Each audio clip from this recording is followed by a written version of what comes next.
কয়দিন আগে আমি এক শেখর কাছ থেকে শুনছি, তাই কইসই প্রত্যেক দিন ঘর থেকে বারোইবার আগে ওয়াইফরে 10 বার আই লাভ ইউ খুকা। আমরা অনেক সময় লাগে শরম করে, আমরার ফুয়াফুরিন তরে, আমরার বাচ্চাইন তরে, আমরার ওয়াইফরে আই লাভ ইউ কইতে কেন শরম করতো? আমার ওয়াইফ আমি আই লাভ ইউ কইতাম, প্রবলেম কিতা? আমি তো হালাল ভাবে কইরাম। একটা হাদিস বিগিনিং যারা আপনারা শুনছেন কইছি আপনারা, যেন বুখারী শরীফের হাদিস কইছেন, যদি আমার রং হয় শেখে কারেকশন করবা, কোনো হাজবেন্ডে যদি তার ওয়াইফের মুখায়, ওয়াইফে যদি হাজবেন্ডের মুখায় মহব্বতর দৃষ্টিতে চাইন, একজনে আরেকজনের দিকে মহব্বতর দৃষ্টিতে তাকাইন, কইছেন আল্লাহ তান রহমত তারার দিকে নাজিল করেন, বর্ষিত করেন। ওলা নাই কথাটা শেখ? জি, চিন্তা করে আনি। আমরা জামাইব একজন আরেকজনের মুখে মহব্বতের মুখে চাওয়ার কারণে আল্লাহ তাইন আমরা মুখে মহব্বতের চোখে চাইরা। আমরা কিতা চাই না? আমরা গেছে আল্লাহ মহব্বতের চোখে চাইতা, অবশ্যই আমরা চাই। চাইলে আমরা এই জিনিসটা খেনে করি না। আমরা খেনে একজনে আরেকজনে খালি দিন হাজবেন্ডে খালি ওয়াইফরে আই লাভ ইউ কইতে এইটা নাই, ওয়াইফেও আপনারা যারা বই নিতে দেখরা আপনারা জামাইরা আই লাভ ইউ হৌকা, মায়া মহব্বত দেখাওকা। আর আমরা মুসলমানের ভালোবাসা লগি এভরিডে, খালি বছরে যেন 14 ফেব্রুয়ারি আমরা ভালোবাসা ইলাখান নাই, আমরা ভালোবাসা 24/7 আলহামদুলিল্লাহ হোকা। কারণ এটা আমরা মা মুসল্লামের কাছ থেকে পাইছি, তাই ছোটো বা চিন্তরে ভালো পাইছেন। শেখ একটু আগে কইছেন যে আমরা সালাম যদি একজনে আরেকজনের সাইন মহব্বত হইতো, এই মহব্বতটা সৃষ্টি করার একটা মাধ্যম হইল কি একজনে আরেকজনের সালাম করুকা, দেখলে সালাম করুকা। ফোনে আপনি মাত্রা দেখা যায় অনেক সময় আমি ফোন করছি আপনারে আসসালামু আলাইকুম আমিনুল ভাই ভালো আছেননি, আপনি ফোন করছে আমি আপনার আসসালামু আলাইকুম কইলা, ওয়াইফে ফোন করলে এলো কিতা অয় আচ্ছা ঠিক আছে নি, ইতা কিতা আসসালামু আলাইকুম ডার্লিং কিতা হরায় ভালো আছেননি, কিতা লাগবো করো, সুন্দর করে মাত শেষ ওকে আসসালামু আলাইকুম কইয়া আপনি ফোন রাখোকা।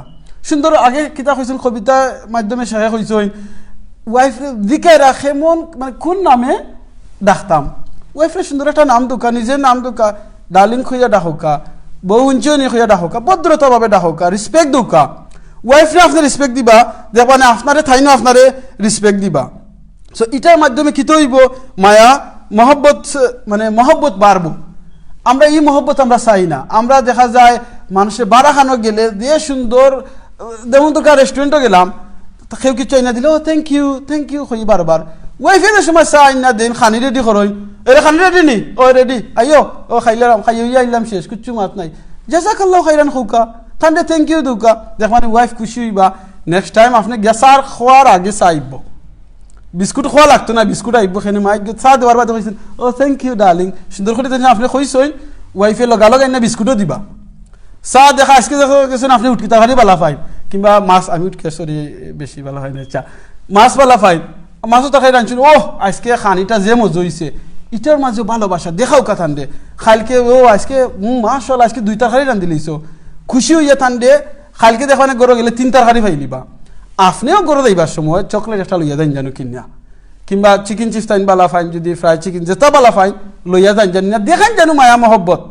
আমরাও জিনিসটা মানে আমরা কাছ থেকে হরিজার শেখ, এটা তোমাদের তো মহব্বত আরো বাড়বো না নি, আমরা তো দেখাই তো, এটা তোমাদের শরম নেই কিছু শেখ? না না, এটা তো করতে, এটা জরুরি, এটা আমরা হালাল শেখ। ভ্যালেন্টাইন্স ডে বা বাংলাদেশে এটা প্রচলিত হয়েছে বিশ্ব ভালোবাসা দিবস নামে।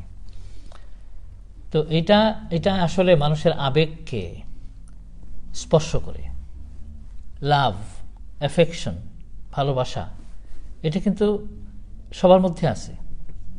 তো ওই জিনিসটাকে এটা রোমানরা এই যে সেন্ট ভ্যালেন্টাইন ডেসের যে ইতিহাস, এটা রোমানদের মধ্যে এসেছিল। রোমান প্রিস্ট ছিলেন, তিনি এই যে যুবক যুবতী যারা তারা প্রেম ভালোবাসা একে অপরের প্রতি আকর্ষণ বোধ করে এটাকে উনি অ্যাকনোলেজ করতেন এবং তাদেরকে জুরি বানানোর জন্য তিনি ভূমিকা পালন করতেন। সেই কারণে রোমান সম্রাট তখন তাকে জেলে দিয়েছিল এবং সেখানে তিনি মারা গিয়েছেন। সেই কারণেই তার প্রতি শ্রদ্ধা প্রদর্শন করতে গিয়ে তখন তার ভক্তরা সেটা পালন করত, ভ্যালেন্টাইন্স ডে। ভালোবাসা বলতে এখানে আজকাল যেটা বোঝানো হচ্ছে প্রেমিক প্রেমিকা, তারপরে ইয়াং তরুণ তরুণী, তারা একে অপরকে ভালোবাসবে, তারপরে তারা ডেটিং করবে, তারা পরস্পরে একত্রে তারা নিবিড় সম্পর্ক স্থাপন করবে, সান্নিধ্যে আসবে।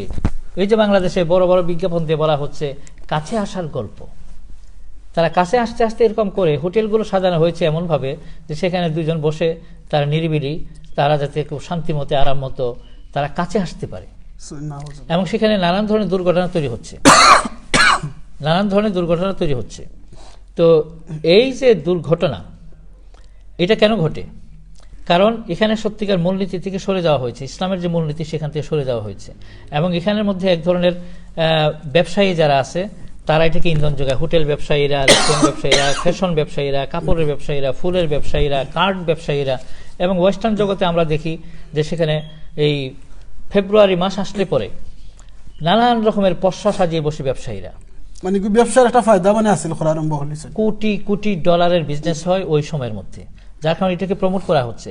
এখন মানুষের যুবক যুবতী, তরুণ তরুণী, ইয়াং প্রজন্মের চরিত্র কোথায় যাচ্ছে, তারা কোন পথে দাবিত হচ্ছে, কোন ধরনের ক্ষতির মধ্যে তাদেরকে ফেলে দেওয়া হচ্ছে, এটা তাদের কনসার্ন না। তাদের কনসার্ন হচ্ছে আর্নিং মানি। তো এই কারণে এটা আজকে আমাদের জন্য ক্ষতি।